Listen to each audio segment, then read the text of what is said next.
Assalamualaikum warahmatullahi wabarakatuh. Kali ini kita akan membahas akuntansi keuangan lanjutan untuk penjualan angsuran barang bergerak dan tidak bergerak. Sebelumnya kita pahamin dulu pengertian dari penjualan angsuran. Penjualan angsuran ini adalah penjualan yang dilakukan dengan perjanjian, di mana pembayaran dilakukan secara bertahap, yaitu pada saat barang diserahkan kepada pembeli dan penjual menerima pembayaran pertama atau disebutnya DP atau down payment. Kemudian sisanya dibayar dalam beberapa kali angsuran. Penjualan angsuran ini ada dua macam, yaitu penjualan angsuran barang tidak bergerak dan penjualan angsuran barang bergerak. Barang tidak bergerak ini biasanya berupa rumah, kemudian angsuran barang bergerak ini biasanya berupa barang dagang. Baik. Pada video kali ini saya akan langsung membahas kepada contoh kasus untuk penjualan angsuran barang tidak bergerak maupun barang bergerak. Bagaimana cara pencatatan jurnalnya. Pertama, kita membahas mengenai penjualan angsuran barang tidak bergerak. Di sini disajikan contoh kasusnya adalah PT Sentana. Adalah perusahaan yang bergerak dalam jual beli barang tidak bergerak. Menjual sebuah rumah kepada Tuan Hartono. Harganya adalah 2.500.000. Harga pokok rumah tersebut menurut pembukuan PT Sentana adalah sebesar 1.500.000. Adapun ketentuan yang berhubungan dengan syarat pembayaran. Pembayaran pertama atau down payment-nya 500.000. Untuk menjamin keamanan pemilikan rumah tersebut, PT Sentana dan Tuan Hartono setuju untuk menghipotekan rumah tersebut ke PT Sentana sebesar 2 juta. Akte hipotek ditandatangani tanggal 1 September 1980. Dibayar dalam jangka waktu 5 tahun dengan pembayaran setiap setengah tahun. Berarti 1 tahun 2 kali pembayaran. Pembayaran setiap melakukan pembayaran adalah sebesar 200.000. Bunga hipotek sebesar 12% setahun untuk sisa pinjaman hipotek yang belum dibayar. Jadi nanti pada saat kita menghitung bunga, faktor kalinya akan selalu berkurang, dikurangi dengan pembayaran pokok yang dilakukan. Komisi dan biaya-biaya lain guna menyelesaikan akte hipotek sejumlah 50.000 telah dibayar tunai oleh PT Sentana. Angsuran pokok dan bunga hipotek untuk pertama kali baru akan dilakukan pada tahun 1981. Nah, ini untuk angsuran pokok dan bunga hipotek pertama kali baru akan dilakukan pada tahun 1981. Kita lihat. Jurnal tanggal 1 September dari contoh kasus yang tadi dislide sebelumnya. 1 September itu rumah dijual, harganya 2.500.000, kemudian harga pokok rumah itu 1.500.000. Kita jurnal, piutang Tuan Hartono 2.500.000, rumah ini adalah harga pokok rumah 1.500.000, sehingga ada laba penjualan sebesar 1 juta. Kemudian penerimaan pembayaran pertama DP 500 dan hipotek untuk saldo yang belum dibayar 2 juta. Kas 500, piutang hipotek 2 juta, karena kita hipotekan kembali tadi rumahnya seharga 2 juta. Piutang Tuan Hartono 2.500.000 yang tadinya di debit pindah ke kredit. Kemudian pembayaran biaya komisi dan pengurusan akte hipotek tadi sudah dibayar oleh PT Sentana sebesar 50.000. Jurnalnya biasa, biaya penjualan pada kas. Kemudian tanggal 31 Desember, apa yang kita harus lakukan? Ya, di sini ada bunga yang masih harus diterima atas hipotek. 4/12 dikali 12% dikali 2 juta. 4 ini dari mana? 4% ini adalah dari bulan September sampai dengan Desember. 4/12 ini jumlah 12 adalah jumlah bulan dalam satu tahun. 12% adalah tingkat bunga hipotek pada pemaparan contoh kasus tadi sebesar 12%. Kemudian kalikan 2 juta ini adalah untuk sisa atau saldo yang belum dibayar pada tahun 1980 ini.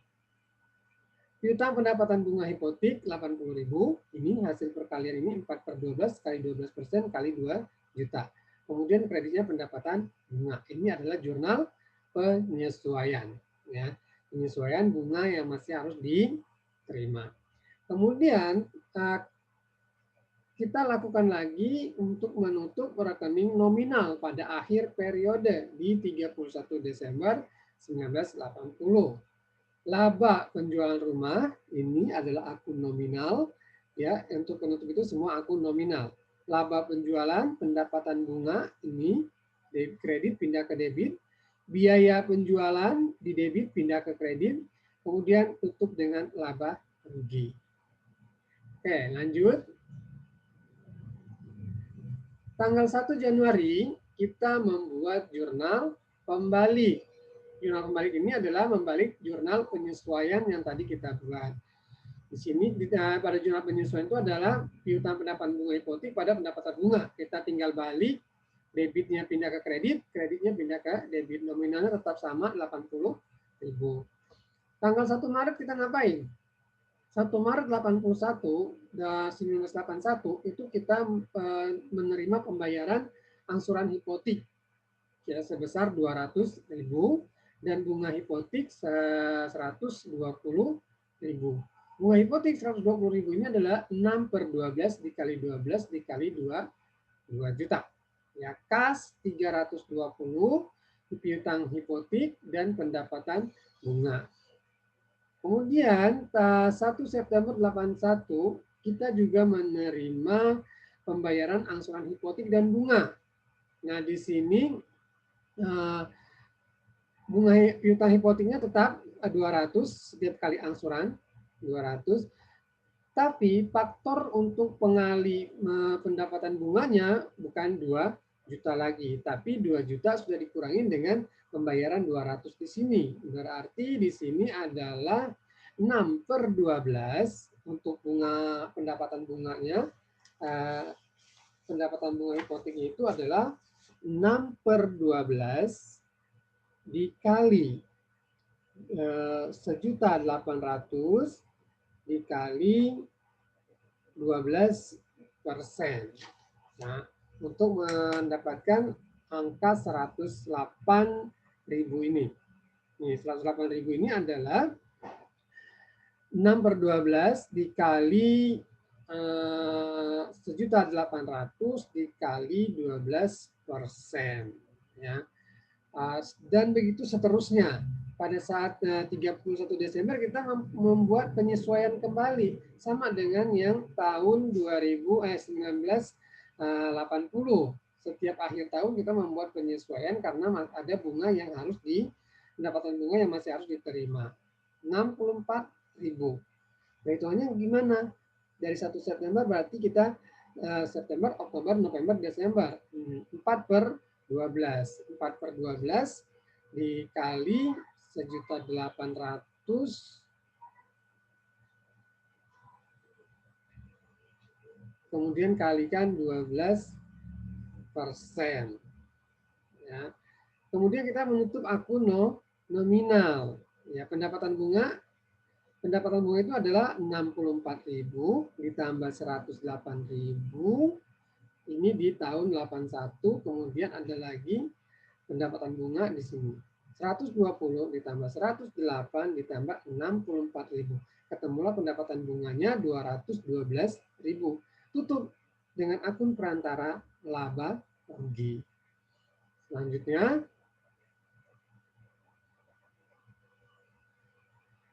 Selanjutnya adalah penjualan angsuran barang bergerak. Sebelum ke barang bergerak, kita kembali ke sini dulu. Nah, ini baru tahun 81 ya. Masih ada berapa tahun lagi, karena tadi angsurannya itu 5 tahun. Berarti pada tahun 1982 cara pengerjaannya sama dengan kita mulai lagi jurnal kembali di 1 Januari 1982. Di 1 Maret 1982 juga kita terima pembayaran angsuran hipoteknya dan bunga hipotek. Bunga hipotek perhitungannya terus menurun ya untuk faktor kalinya. Berapa pokok dari hipotek yang masih tersisa. Dan seterusnya sampai dengan tahun ke-5. Baik, kita masuk ke penjualan angsuran barang bergerak. Diketahui PT Artasari adalah perusahaan yang bergerak dalam bidang jual beli mobil atau barang bergerak.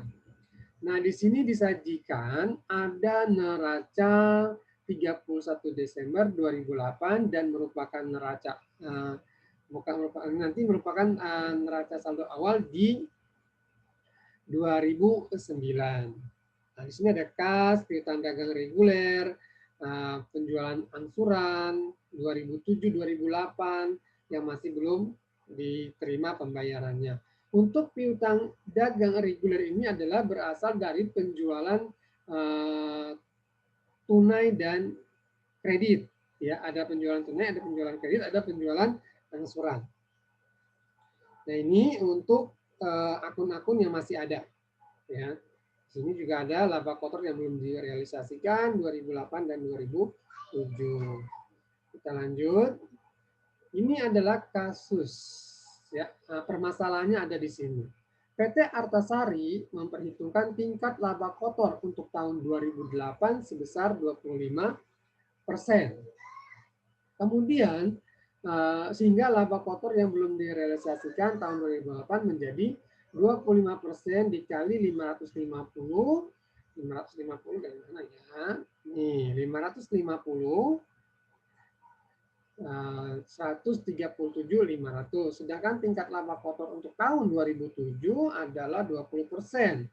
Sehingga laba kotor yang belum direalisasikan pada tahun 2007 adalah 20% dikalikan 320. 320 adalah dari neraca. Hasilnya adalah 64.000. Transaksi yang terjadi selama tahun 2009. Penjualan selama tahun 2009 ada penjualan tunai 6.850.000, penjualan kredit 3.400.000 dan penjualan angsuran 800. Pembelian barang dagang secara kredit sebesar 2.750.000. Penerimaan kas dari pelunasan piutang selama tahun 2009. Pelunasan piutang dagang 1.950.000. Pelunasan piutang penjualan angsuran tahun 2009 600.000. Pelunasan piutang penjualan angsuran 2008 itu ada 400. Untuk 2007 ada 280.000. Adapun pengeluaran kas selama tahun 2009, pembayaran hutang dagang 3.150.000, pembayaran macam-macam biaya usaha 1.550.000. Lumayan panjang ya pertanyaan kasusnya. Pertama kita diminta, buatlah jurnal untuk mencatat transaksi-transaksi tadi. Kemudian yang kedua, buat jurnal penyesuaian untuk mencatat penyusunan gedung, kemudian penyusunan mesin, harga pokok angsuran. Ini harga pokok angsuran tahun 2009. Yang ketiga, diminta membuat jurnal penutup. Jurnal penutup untuk penjualan angsuran barang bergerak ini kita ikutin di sini. Kita menutupnya ke akun apa? Tidak selamanya menggunakan akun laba rugi, ikhtisar laba rugi ya, bermacam-macam. Kita ikutin apa yang menjadi petunjuk dari perintah soal ini.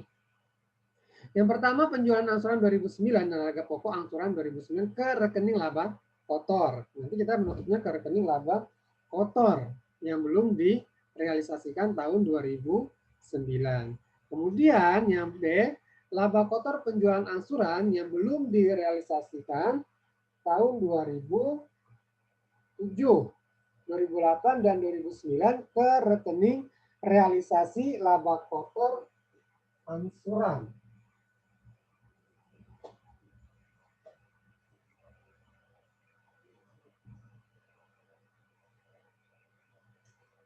Kemudian persediaan barang dagang awal, pembelian barang dagang, dan pengiriman barang penjualan angsuran. Tahun 2009 ke rekening laba rugi. Yang D, persediaan barang dagang akhir sebesar 4.830.000 ke rekening laba rugi. Penjualan reguler, yaitu penjualan tunai dan kredit, ke rekening laba rugi. Menutup realisasi laba kotor penjualan angsuran 2007, 2008, dan 2009 ke rekening laba rugi. Menutup macam-macam biaya usaha ke rekening laba rugi. Mencatat taksiran pajak perseroan 15% dari laba bersih sebelum pajak. Nah, saldonya nanti dapat dilihat setelah kita membuat laporan laba rugi untuk menghitung taksiran pajak ini dan menutup pajak perseroan tersebut. Jadi untuk menjurnal pajak ini nanti kita harus menyusun laporan laba rugi dulu, nanti baru kita ketemu taksiran pajak perseroannya 15% dari laba bersih sebelum pajak. Baru nanti kita jurnal, setelah kita jurnal kita tutup.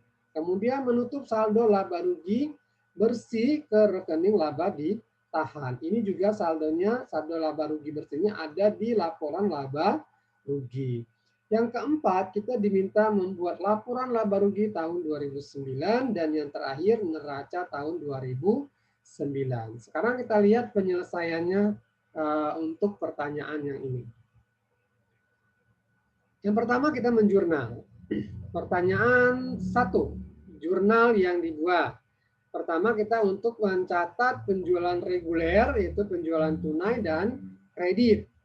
Penjualan tunai akan masuk ke kas, sedangkan penjualan kreditnya piutang. Penjualan adalah total dari penjualan tunai dan penjualan kredit. Seperti ini ya untuk akunnya.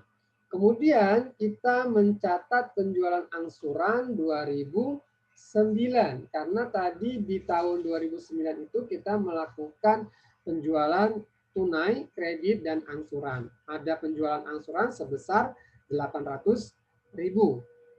Jadi menjurnalnya piutang penjualan angsuran tahun 2009 harus disebutkan tahunnya karena penjualan angsuran kita itu banyak, ada yang dari tahun 2007, 2008 yang belum direalisasikan pembayarannya.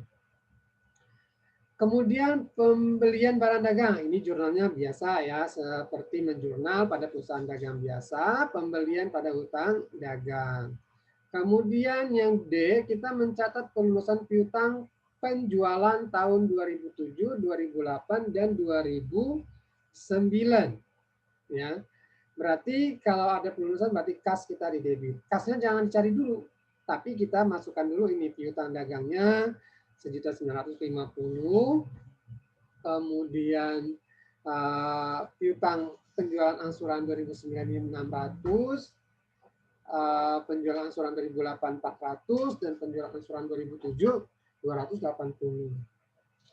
Semua ini ada di soal tadi ya, untuk penerimaan kas pada tahun 2009. Tinggal ini totalnya adalah kas. Kemudian mencatat pembayaran utang dagang dan macam-macam biaya usaha. Tadi utang dagang, pembayaran utang dagang pada soal tadi ada disebutkan pembayarannya 3.150.000. Hutang dibayar berarti berkurang, utang dagangnya berkurang di debit. Kemudian macam-macam biaya usaha 1.550.000. Kas di kredit. Sudah paham ya? Untuk yang ini mudah untuk dipahaminya. Kemudian yang kedua, kita diminta untuk menyusun penyesuaian. Pada soal tadi ada penyusunan gedung, penyusunan mesin, dan penyesuaian untuk harga pokok penjualan angsuran 2009. Ini tinggal masukkan, ini sudah terlatih ya untuk jurnal penyusunan seperti ini. HPP angsuran, pengiriman barang-barang, penjualan angsuran 2009. Kita menutupnya ke sini. Ya. Yang ketiga, kita diminta untuk membuat jurnal penutup. Nah, jurnal penutup ini tadi pada soal banyak aturannya ya. Kita menutupnya ke akun apa? Ke laba kotor, ikhtisar laba rugi, atau ke yang lainnya. Yang pertama tadi kita menutup penjualan angsuran 2009 dan HPP ke laba kotor. Jadi penjualan angsuran kita itu ada 800.000, kemudian HPP-nya 560, laba kotornya adalah 240. Ini adalah yang dibayar tadi. Di sini tadi ada 240. Ya, 240 ini adalah penjualan angsuran dikurangin HPP, ketemulah laba kotornya 240 ya untuk yang ini. Kemudian kita menutup laba kotor penjualan angsuran yang belum direalisasikan tahun 2007, 2008, dan 2009 ke rekening laba kotor yang belum direalisasikan. Oke, kita lihat perhitungannya. Laba kotor penjualan angsuran yang belum direalisasikan tahun 2009 adalah 180. Ini adalah dari 30% dikalikan 600. Ya.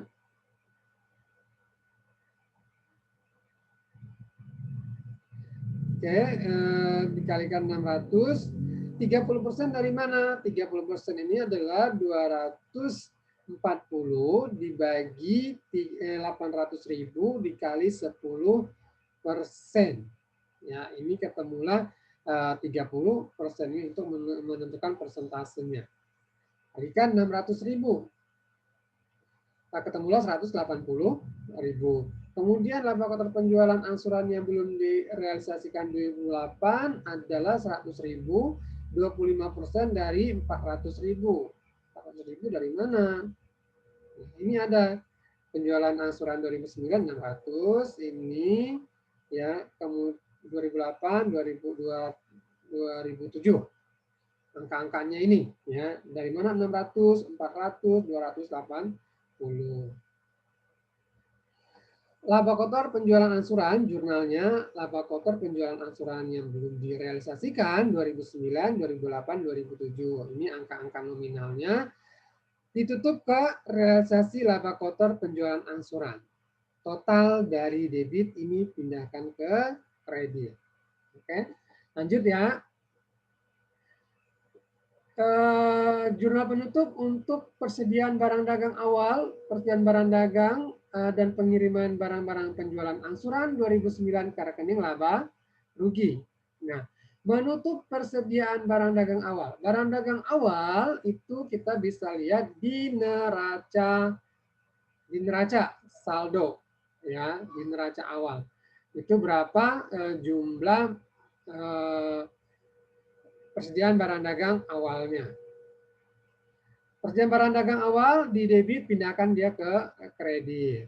Ini 5.200.000. Pembelian ada 2.750.000 ya.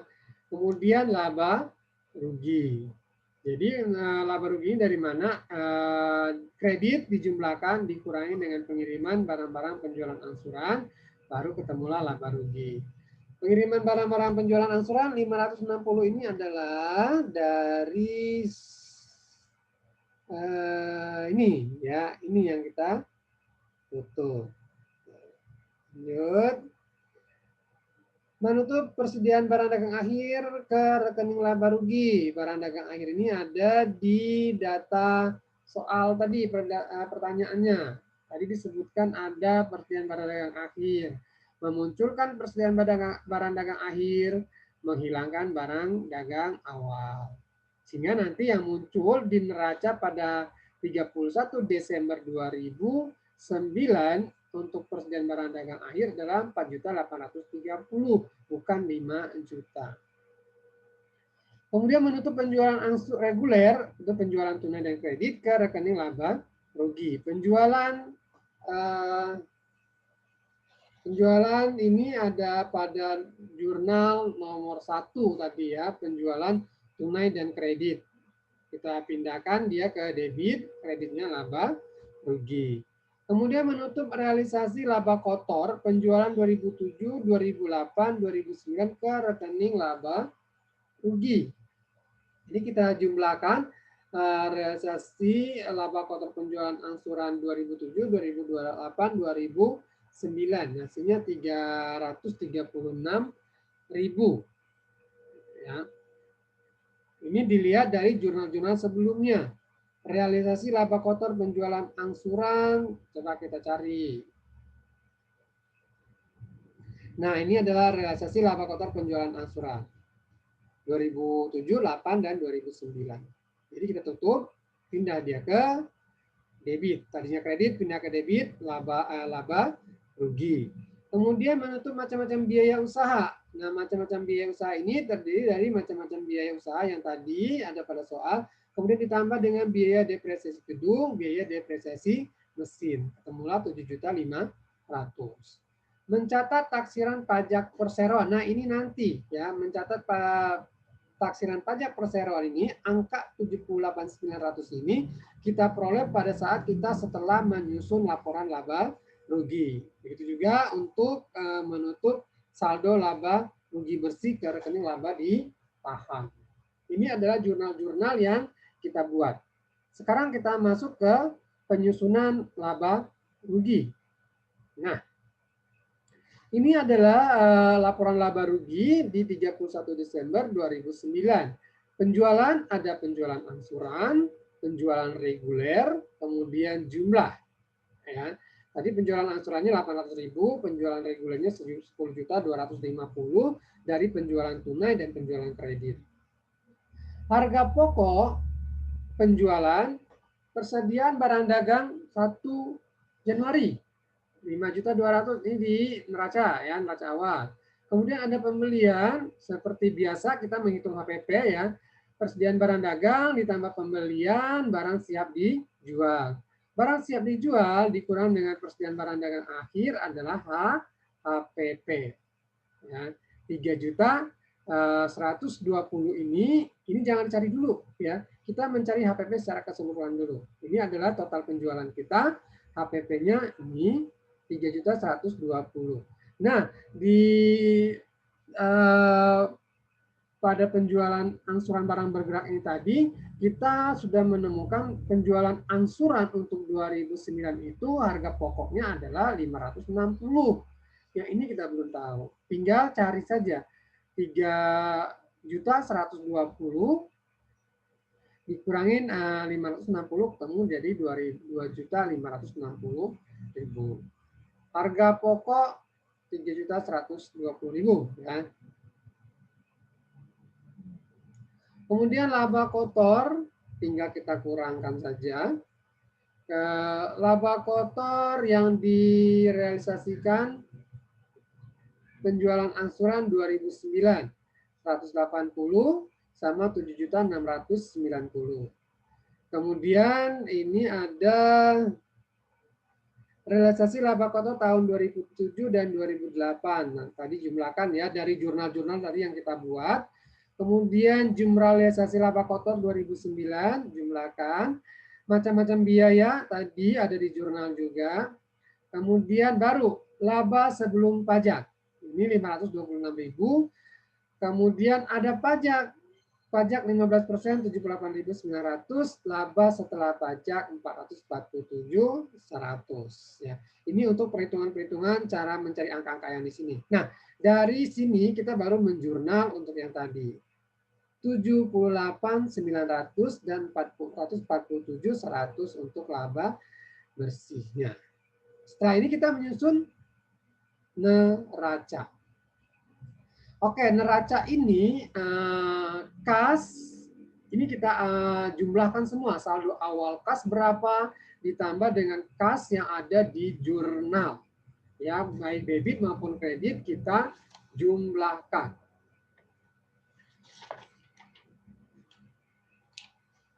Oke. Kita bahas satu persatu. Untuk kas ini adalah saldo awal ditambah dengan jurnal nomor 1, jurnal nomor 3, dan dikurangin dengan jurnal nomor 4. Tadi dilihat ya, pokoknya kas yang ada di saldo awal dikurangin, ditambah dengan penerimaan di jurnal, kemudian dikurangin dengan kas yang ada di kredit. Begitu juga dengan penjualan piutang dagang reguler ini. Saldo awalnya di situ ada 1.400.000, kemudian pada jurnal 1A itu ada penambahan dan jurnal 1D ada pembayaran. Kemudian untuk piutang penjualan angsuran 2009, 200.000 ini adalah dari 800.000 dikurangi dengan pembayaran sebesar 600.000. Kalau untuk piutang penjualan angsuran 2008, ini adalah saldo awalnya di neraca saldo 550, sedangkan di jurnal 1D ada pelunasan 400.000. Begitu juga dengan piutang angsuran 2007, ada di saldo awal 320, di jurnal 1D ada pelunasan 280. Persediaan barang dagang ini dari penyesuaian tadi ya. Kemudian total aktiva lancar. Tanah tetap gedung, akumulasinya bertambah, saldo awal ditambahkan dengan jurnal penyesuaian.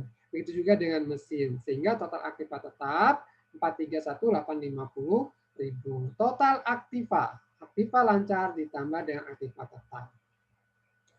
Utang dagang untuk sebelah pasifa. Ya. Ini juga kita lihat di saldo awal dan jurnal-jurnal yang sudah kita buat. Kita hubungkan semua sehingga nanti ketemu seperti ini. Laba ditahan ada saldo awal, ada di laba rugi atau di jurnal. Juga ada sehingga nanti ketemu seperti ini.